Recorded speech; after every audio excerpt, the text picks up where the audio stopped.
Kompanyaki sondan beri 93 yıllar. Alyosa bile sonuna birlikte birinci köye çıktılar. Hizmetle oldular, memnun oldum yanlarında. Lakin 40 yıl geçti arada. Onun aşkılarda gitti, boyup gitti müzikansıları. Alyosa'nın var, eğer ön novatlarına su dostuna, birlik işlerinde üçü var. Şu günkü toya, bir kulca aydınlarından getirdiler, kadar öldürünün eskiyer.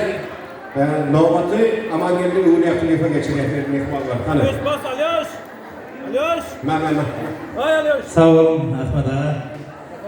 Yaşlı arkadaşlar. Esselamu aleyküm daşan yakından gelen edir mihmanlar. Toylar kutlu olsun, yaşlarımız baklı olsun. Şunun yana toylarlar, şunu oturan ulu kişi hemen edeyim ettin. Altlara arada bir gece toylar kutlu olsun, gel batın gelin ayır şunu olsun. Hakikaten ona şöyle altlar aramız bile 93-94 yıllarda bile İyin başına akordeon çaldı, son yanakal bile kadar toya çıkıştırım oldu, son aşkı vardı, kaldı. Yeni aydan boğva geldi.